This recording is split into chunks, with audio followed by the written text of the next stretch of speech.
तो आज हम देखने वाले हैं GTA की सारी गेम्स यानी कि GTA 1 से लेकर GTA 6 तक। तो GTA सीरीज की शुरुआत होती है 1997 में GTA 1 के साथ, जो कि कुछ ऐसी दिखती थी। यस, GTA 1 एक 2D गेम थी और आज के टाइम पे हम जैसे GTA सीरीज को जानते हैं उनकी टॉप नॉच गेम्स के लिए, लेकिन उसकी शुरुआत ऐसी नहीं हुई थी। GTA स्टार्टिंग से टॉप नॉच गेम्स नहीं बना रहा था, क्योंकि 1997 में भी ऐसी ग्राफिक्स वाली गेम्स एग्जिस्ट करती थी। यस, इस गेम का नाम था GoldenEye 007 और ये एक फर्स्ट पर्सन शूटिंग गेम थी। और तुम देख सकते हो ये भी 1997 की ही गेम थी, लेकिन ये पूरी 3D गेम है भाई। इसमें 3D मॉडल्स और 3D वर्ल्ड्स रेंडर हो रहे हैं और GTA 1 की ग्राफिक्स तो इसके क्लोज भी नहीं है भाई। GTA 1 में रेजोल्यूशन भी काफी कम है, तुम देख सकते हो यहाँ पे एरोज वगैरह में पिक्सल्स से दिख रहे हैं। तो 1997 के हिसाब से ग्राफिक्स बुरी नहीं थी, लेकिन नेक्स्ट लेवल भी नहीं थी। और अगर बात करें इस गेम की सेल्स की, तो इस गेम ने इन टोटल बेचे थे 30 लाख यूनिट्स। तो ये गेम कोई बहुत ही बड़ी सक्सेस नहीं थी, लेकिन एक फेलियर भी नहीं थी। लेकिन 30 लाख यूनिट्स की सेल्स काफी थी इसकी एक फ्रेंचाइज शुरू करने के लिए। इसीलिए 1999 में आता है इनका नेक्स्ट गेम GTA लंदन। तो GTA लंदन कुछ ऐसी दिखती थी। यस, तुम देखोगे कि भाई ज्यादा बड़ा ग्राफिक्स इंप्रूवमेंट नहीं है, सिर्फ पिक्सल्स थोड़े से ज्यादा है और स्टोरी चेंज है। बाकी गेम वैसी ही है। और ये एक ही गेम नहीं थी, 2 गेम्स आई थी इसमें, GTA लंदन 1969 और GTA लंदन 1961। ये दोनों गेम्स एक साथ आई थी, इन दोनों की स्टोरी कनेक्टेड थी, वो उसके पार्ट्स थे और पीछे की डेट्स बताती है वो कौन से टाइम में सेट है। तो कोई मेजर इंप्रूवमेंट नहीं था, गेम प्रीटी मच सेम थी, इसीलिए ये भी ज्यादा नहीं बिकी और इसने सेल्स की सिर्फ 10 लाख यूनिट्स की। लेकिन उसी साल में GTA 2 भी लॉन्च होती है। यस, और GTA 2 कुछ ऐसी दिखती थी। यस, इसमें तुम देखोगे इंप्रूवमेंट है भाई, पिक्सल्स काफी ज्यादा है, वो पिक्सलेटेड जो लुक थी GTA लंदन की वो काफी कम हो गई है अभी इसमें। लेकिन अभी भी ये गेम 2D ही है और स्मूथ लाइटिंग्स थी। ये देखो, हम एक कलर की लाइट से दूसरे कलर की लाइट में जाते हैं, लाइटिंग कितनी स्मूथ, कितने स्मूथ ट्रांजिशन है लाइट के, पिक्सलेटेड नहीं है। और GTA लंदन के मुकाबले काफी अच्छी ग्राफिक्स है, इसीलिए इस गेम ने यूनिट्स बेचे 20 लाख। तो इस पॉइंट तक हमने जो भी गेम्स देखी वो बनाई थी टेक-2 इंटरैक्टिव ने, जिन्होंने GTA सीरीज की शुरुआत की थी। लेकिन 1998 में रॉकस्टार गेम्स ने GTA को खरीद लिया और रॉकस्टार गेम्स के अंडर में जो पहली GTA गेम डेवलप हुई थी वो GTA गेम थी GTA 3, जो कि 2001 में लॉन्च हुई थी। और ये GTA 3 नाम की गेम GTA सीरीज का टर्निंग पॉइंट थी, जो कि कुछ ऐसी दिखती थी। यस, पूरे 3D वर्ल्ड्स थे और 3D ग्राफिक्स थी, परफेक्ट 3D मॉडल्स रेंडर होते थे और ग्राफिक्स भी ज़बरदस्त है, तुम देख सकते हो। GTA 2 के मुकाबले ये बहुत ही ज़्यादा बड़ा इंप्रूवमेंट है। और यही गेम की स्टार्टिंग है। गेम की स्टार्टिंग ऐसी होती है, यही कट सीन के साथ। और अगर मैं बात करूँ गेम प्ले की, तो गेम प्ले कुछ ऐसा दिखता था। तुम देख सकते हो बढ़िया लाइटिंग्स तो है ही, स्मूथ लाइटिंग है जैसी GTA 2 में थी, लेकिन यही सब 3D में है अब। This is a massive improvement. और इस गेम की स्टोरी भी बेकार नहीं थी, काफी बढ़िया स्टोरी थी इस गेम की भी। इसीलिए GTA 3 ने इन टोटल 145 लाख यूनिट्स बेच दिए।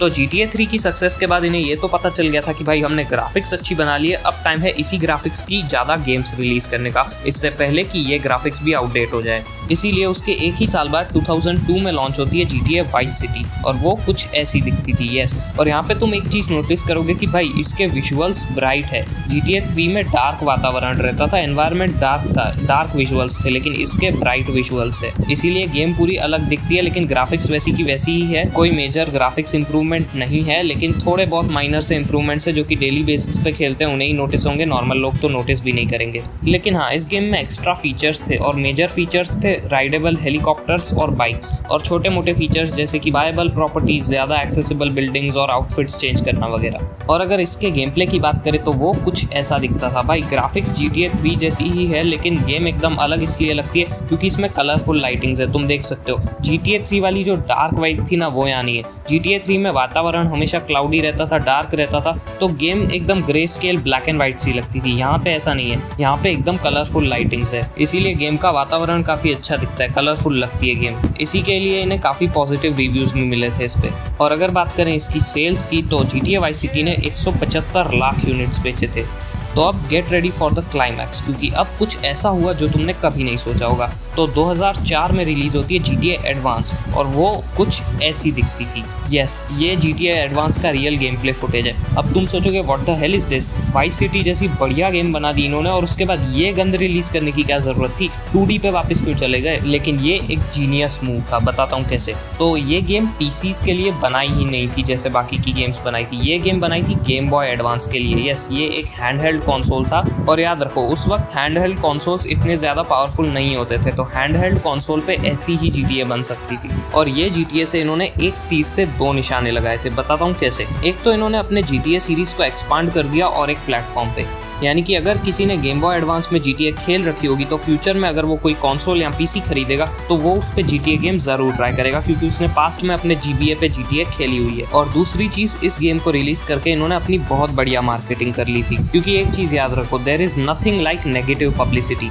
तो इनकी पब्लिसिटी बहुत हुई थी, क्योंकि GTA वाइस सिटी के बाद इन्होंने ऐसी गेम लॉन्च करी थी तो इन पे बहुत बातें हुई थी, बहुत चर्चा में आ गई थी ये कंपनी की, भाई ऐसी गेम बनाने के बाद ऐसी गेम क्यों लॉन्च करी इन्होंने। भले ही वो गेम बॉय के लिए थी लेकिन PC पे भी लॉन्च करी थी इन्होंने, और वो जानबूझ के किया ताकि इनकी बातें हों। और जिन्हें रॉकस्टार के बारे में नहीं पता था उन्हें भी ये सब जो बातें फैली वो सुन के रॉकस्टार के बारे में एटलीस्ट पता चला और उनकी बाकी गेम्स के बारे में पता चल गया। भाई इन्होंने GTA एडवांस को बनाने में 2-4 मिलियन डॉलर्स जला के सैकड़ों मिलियन की वर्थ की मार्केटिंग कर ली खुद की। ये एक जीनियस मूव था, क्योंकि इन्होंने दोनों चीजें कर ली। एक तो अपने फ्रेंचाइज को एक एक्स्ट्रा प्लेटफॉर्म पे एक्सपांड कर दिया, और इस गेम को बनाने पे 2-4 मिलियन डॉलर्स खर्च करके इन्होंने सैकड़ों मिलियन डॉलर्स की मार्केटिंग कर ली। क्योंकि गेम बॉय लॉन्च हुआ था 2001 में और GTA एडवांस आई थी 2004 में, तो अगर उन्हें गेम बॉय के लिए गेम बनानी ही होती तो वे एक साल में बना लेते और 2002 में ही लॉन्च कर देते। लेकिन इन्होंने देर इसीलिए ही करी ताकि कंट्रोवर्सी हो, इनकी चर्चा हो और इनकी फ्री में मार्केटिंग हो। तो भाई GTA एडवांस ने तो सिर्फ 2,50,000 यूनिट्स बेचे थे, जो कि ग्राफ पे तो एक एब्सोल्यूट फेलियर की तरह लग रहा है, लेकिन रियलिटी में ये एक बहुत ही क्लेवर मूव था।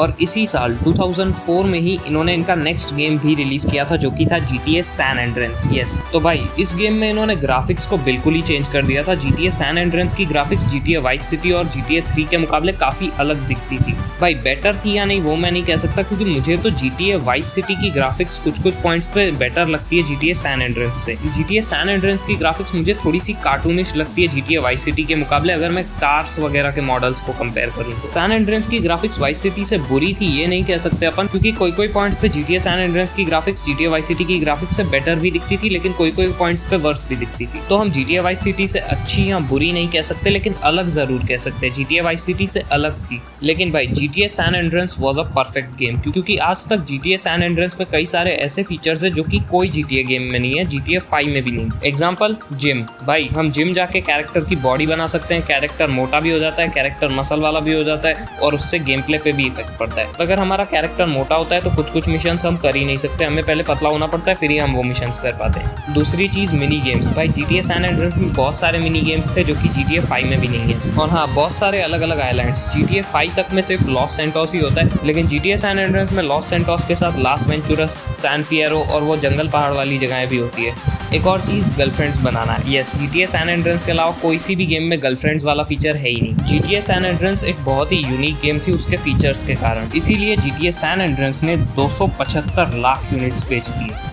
तो उसके बाद 2005 और 6 में दो गेम्स आती है। 2005 में GTA लिबर्टी सिटी स्टोरीज और 2006 में GTA वाइस सिटी स्टोरीज। भाई अगर शॉर्ट में बताऊं तो ये गेम्स GTA सैन एंड्रेस और GTA 3 या वाइस सिटी का मिक्सचर है। नहीं, इन दोनों की स्टोरीज अलग अलग ही थी, लेकिन अगर इन दोनों को देखें तो भाई GTA लिबर्टी सिटी स्टोरीज की ग्राफिक्स GTA 3 जैसी और वाइस सिटी स्टोरीज की ग्राफिक्स GTA वाइस सिटी जैसी लगती है, लेकिन इनमें कई सारी चीजें GTA सैन एंड्रेस से उठा के डाली है। जैसे कि तुम चलने का और रनिंग का एनिमेशन देखोगे तो वो GTA सैन एंड्रेस का है, भागने पे जो आवाज आ रही है वो GTA सैन एंड्रेस की है। GTA वाइस सिटी और 3 में हम मुक्के लात मार के गाड़ियों को डैमेज नहीं कर सकते, लेकिन GTA सैन एंड्रेस में कर सकते हैं। तो GTA वाइस सिटी स्टोरीज और लिबर्टी सिटी स्टोरीज में हम डैमेज कर पा रहे हैं। मतलब GTA वाइस सिटी स्टोरीज और लिबर्टी सिटी स्टोरीज का graphics engine GTA vice city और GTA 3 का है, लेकिन कई सारे फीचर्स GTA सैन एंड्रेस से उठा के डाले। तो भाई इनमें कोई मेजर अपग्रेड नहीं था, और ऐसी ही सेम ग्राफिक्स वाली गेम्स पहले भी आ चुकी है वाइस सिटी और GTA 3, इसीलिए इन्होंने ज्यादा यूनिट्स नहीं बेचे, ठीक ठाक सेल्स करी। GTA लिबर्टी सिटी स्टोरीज ने 80 लाख और वाइस सिटी स्टोरीज ने 50 लाख। लेकिन उसके बाद 2008 में आता है रॉकस्टार का सबसे अंडररेटेड माना जाने वाला गेम GTA 4। भाई GTA सैन एंड्रेस के मुकाबले GTA 4 की ग्राफिक्स बहुत ज्यादा बढ़िया थी, बहुत ही बड़ा इंप्रूवमेंट था ये। भाई तुम देख सकते हो ग्राफिक्स ऑलमोस्ट फोटो रियलिस्टिक है, और भाई GTA 4 की फिजिक्स के तो क्या ही कहने। GTA 4 जैसी फिजिक्स वाली कोई भी GTA गेम नहीं बनी है आज तक। GTA 4 एकदम रियलिस्टिक गेम थी भाई, इसकी फिजिक्स बहुत ही बढ़िया थी, एकदम रियलिस्टिक गेम थी, लेकिन शायद इसी रियलिज्म की वजह से ये ज्यादा चली। लेकिन इस गेम का इतना रियलिस्टिक होना ही कई लोगों को पसंद नहीं आया, क्योंकि एग्जाम्पल देता हूँ, देखो बाइक अगर ठुक जाती है तो हमारा बंदा इतना दूर जाके गिरता है। अब दूर से देखने पे अच्छा लगेगा कि भाई रियलिस्टिक है। अभी तुम इमेजिन करो कि तुम गेम खेल रहे हो, तुम कोई मिशन कर रहे हो या किसी को चेस कर रहे हो, सामने कोई भाग रहा है और तुम मिशन में उसको पकड़ रहे हो और तुम गलती से ठुक जाते हो, तो फिर ये सब सुलूक होने लगता है तुम्हारे साथ भाई। इतने में तो तुम जिस गाड़ी वाले को पकड़ रहे थे वो कहाँ भाग जाएगा भाई। वो रियलिस्टिक है, अच्छा भी दिखता है, लेकिन भाई गेम्स में रियलिज्म एक हद तक ही अच्छा लगता है, उससे ज्यादा नहीं। इसीलिए GTA 4 सिर्फ 250 लाख यूनिट्स ही बेच पाता है भाई। ऐसे देखने जाए तो सेल्स इतनी बुरी नहीं लग रही है, लेकिन तुम ये देखो ना इम्प्रूवमेंट कितना है भाई। GTA सैन एंड्रेंस के मुकाबले ये 5 गुना बेटर गेम थी, तो भाई इसकी सेल्स भी 5 गुना ज्यादा होनी चाहिए थी ना, लेकिन इसकी सेल्स GTA सैन एंड्रेंस से भी कम है। तो GTA 4 से थोड़ा और पैसा कमाने के लिए रॉकस्टार गेम्स ने और एक चीज की थी, उन्होंने GTA 4 के DLC निकाले थे, यानी कि डाउनलोडेबल कंटेंट, यानी कि उसी गेम के एक्स्ट्रा पार्ट्स, मतलब गेम वही होगी लेकिन कैरेक्टर्स और स्टोरी अलग होगी। इन टोटल 3 DLC थे, एक GTA Ballads of Gay Tony, दूसरा GTA लॉस्ट एंड डैम्ड और तीसरा GTA Episodes from Liberty City. और अगर मैं इन तीनों DLCs की भी सेल्स मिला के बताऊं तो वो थी 75 लाख यूनिट्स। यस, तो इसके एक साल बाद 2009 में इन्होंने और एक गेम लॉन्च करी, GTA चाइनाटाउन वॉर्स, जो कि कुछ ऐसी दिखती थी। यस, अब तुम सोचोगे कि भाई क्या हो गया इनको, ये वापस 2D पे क्यों चले गए। तो भाई ये इन्होंने PC पे तो लॉन्च करी थी, लेकिन मेनली ये इन्होंने बनाई थी स्मार्टफोन्स के लिए और PSP के लिए। यस, तो भाई ये हैंडहेल्ड डिवाइसेस के लिए बनाई थी। तो अगर इसकी सेल्स की बात करें तो भाई GTA चाइनाटाउन वॉर्स ने बेचे 22 लाख यूनिट्स। अब तुम सोचोगे कि 22 लाख तो बहुत कम है, लेकिन भाई हैंडहेल्ड डिवाइस के लिए बनाई थी तो उसके हिसाब से तो ठीक ठाक सेल्स ही है। तो चाइनाटाउन वॉर्स के 4 साल बाद 2013 में आती है GTA 5। यस भाई, तुमने GTA 5 का नाम ना सुना हो ये तो हो ही नहीं सकता भाई। आज तक GTA 5 ट्रेंडिंग है भाई। तुम YouTube पे ट्रेंडिंग पेज पे जाओगे, तुम्हें GTA 5 की वीडियो उधर आराम से मिल जाएगी। GTA 5 की ग्राफिक्स बहुत बढ़िया थी और GTA 4 में जो रियलिज्म का प्रॉब्लम था वो भी इन्होंने सॉल्व कर दिया था। तो GTA 5 इतनी रियलिस्टिक नहीं थी, लेकिन भाई ये एक बहुत ही बढ़िया गेम थी। बढ़िया ग्राफिक्स, बढ़िया गेम प्ले, बढ़िया स्टोरी भाई, this was a perfect game. और भाई 2013 में ही GTA 5 के लॉन्च के 1 महीने बाद ही इन्होंने GTA ऑनलाइन भी रिलीज कर दिया था। यस, ऑनलाइन सर्वर्स भी शुरू हो चुके थे, यानी कि GTA 5 तुम मल्टीप्लेयर भी खेल सकते थे भाई। GTA 5 के बारे में मुझे ज़्यादा बातें करने की ज़रूरत भी नहीं है, तुम्हें पता ही होगा कितनी पॉपुलर गेम है वो। और अगर अपन बात करें इसकी सेल्स की तो भाई तुम्हारा दिमाग हिलने वाला है भाई। GTA 5 ने बेचे थे 21.5 करोड़ यूनिट्स, यानी कि 2150 लाख यूनिट्स। तो this is how the sales graph of GTA series looks like भाई। ऐसे ही इसको one of the most popular games in history नहीं कहा जाता। और हाँ, अभी 2026 में GTA 6 भी आने वाली है, और वो कितने यूनिट्स बेचती है वो हमें अभी पता नहीं है, वो हमें पता चल जाएगा 2026 में जब लॉन्च होगी। भाई इस वीडियो को बनाने के लिए बहुत रिसर्च करनी पड़ी है, तो अगर तुम्हें ये केस स्टडी अच्छी लगी हो तो वीडियो को लाइक करना, सब्सक्राइब करना। मैं मिलूंगा तुमसे अगले वीडियो में, तब तक के लिए बाय बाय।